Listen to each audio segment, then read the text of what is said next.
aqui no dia 2 de junho comemoramos no Brasil o Dia do Hospital. Como forma de homenagear a instituição e os profissionais da área da saúde, resolvemos fazer mais um vídeo da série Datas Comemorativas. Então, se você gosta de adquirir conhecimento, fique conosco até o final e vamos te contar como tudo começou.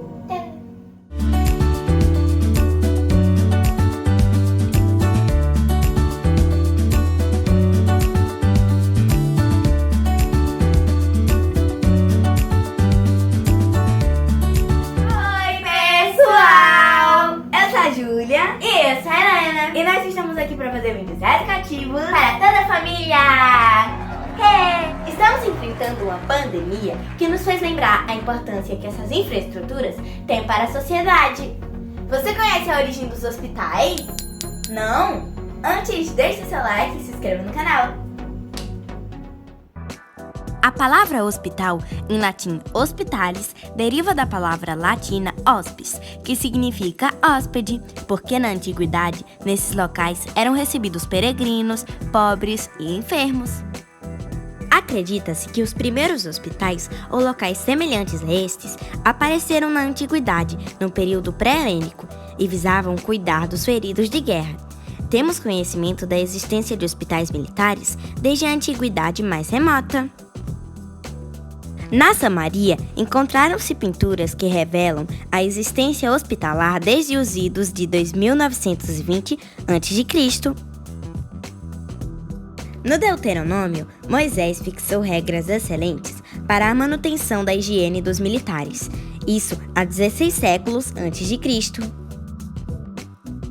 Hipócrates afirmava que a guerra é uma excelente escola para os cirurgiões.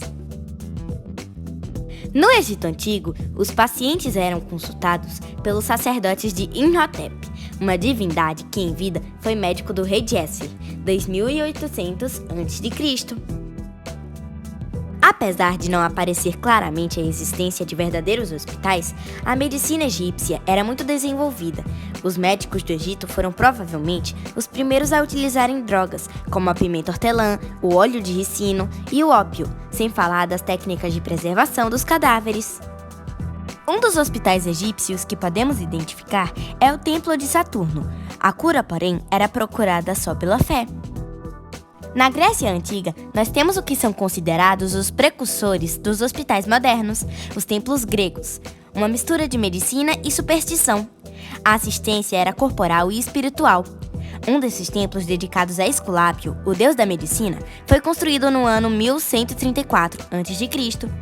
O Templo de Kos, por exemplo, foi onde nasceu Hipócrates, conhecido como o pai da medicina, no ano 400 a.C. Na Babilônia, não tão desenvolvidos como os egípcios, haviam os Azo, médicos que se formavam em escolas associadas a templos e administradas por sacerdotes. Aprendiam a medicina a partir dos registros inscritos em tabuinhas de argila e da experiência. Um Azo não descobria a doença a partir do exame físico, mas antes ouvindo as queixas do doente. Muitas centenas de tabuinhas de argila continham descrições de patologias tais como abscesso, apoplexia, cólicas, tosse, febre, doenças cardiovasculares, entre outras. Apesar da comparativa pobreza de conhecimentos em relação ao médico egípcio, o médico sacerdote da Babilônia desfrutava de um status muito superior no que se refere ao prestígio e posição social. Mesmo os trajes do cirurgião eram luxuosos e na sua caixa de instrumentos figuravam iniciais artisticamente trabalhadas. Quando os Azos estavam habilitados a praticar medicina, criavam seus próprios logotipos com inscrições tais como o Edin Magi, servo do deus Jirra, que ajuda as mães na infância. Em Roma, a assistência hospitalar chegou no século V a.C. Além de ter se aperfeiçoado na arte de curar, diversificou muito o atendimento. Uma das formas de atuação da medicina, de então, foi transformar as residências dos doentes em mini-hospitais. A assistência prestada pelos romanos nos templos copiou com perfeição o modelo grego. O primeiro templo foi edificado na ilha Tiberina, em Roma, no ano 461 a.C. Foi dedicado a Esculápio. Os doentes eram acomodados em liteiras, ao redor da estátua desse deus. Existiam no Império Romano duas formas muito importantes de arquitetura sanitária, além da interpretação do modelo do templo grego: valitudinárias e termas.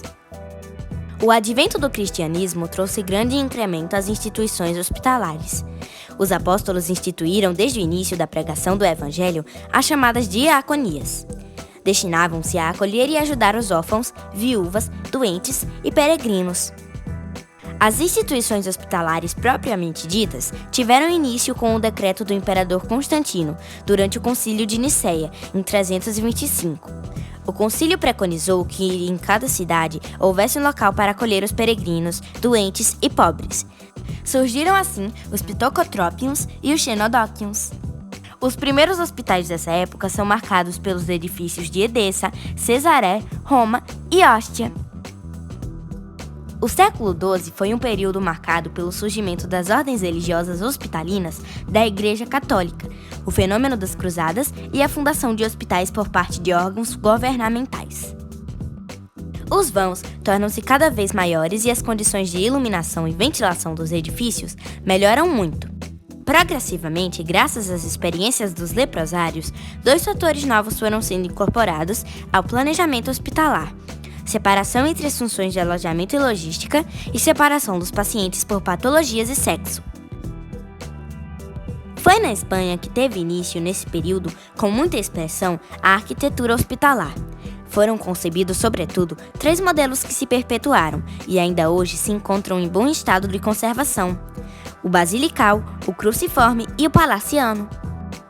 Após o incêndio do Hotel Dieu, considerado o hotel mais antigo em Paris, no ano de 1772, ocorreram mudanças significativas acerca da construção e planejamento dos estabelecimentos de saúde.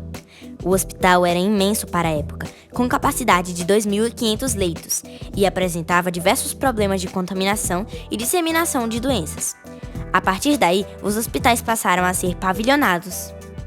E por fim, a Organização Mundial da Saúde, criada em 1948, através de comissões específicas, definiu em 1957 o hospital como sendo parte integrante de um sistema coordenado da saúde, cuja função é dispensar à comunidade completa assistência à saúde, tanto curativa quanto preventiva, incluindo serviços extensivos à família, em seu domicílio, e ainda um centro de informação para os que trabalham no campo de saúde e para as pesquisas biossociais. Esperamos que vocês tenham gostado desse vídeo. Não se esqueça de deixar seu like, se inscrever no canal, botar um comentário nesse vídeo e compartilhar com todos os seus amigos. Compartilha com um, compartilha com outro, compartilha com um, compartilha com outro. E os beijos e abraços de hoje vão para Maria Clara, Lucinete e Ana Clara, Taliana, nossos primos Amelie e Milo que estão lá no Canadá, e Zé e Cisa. Tchau!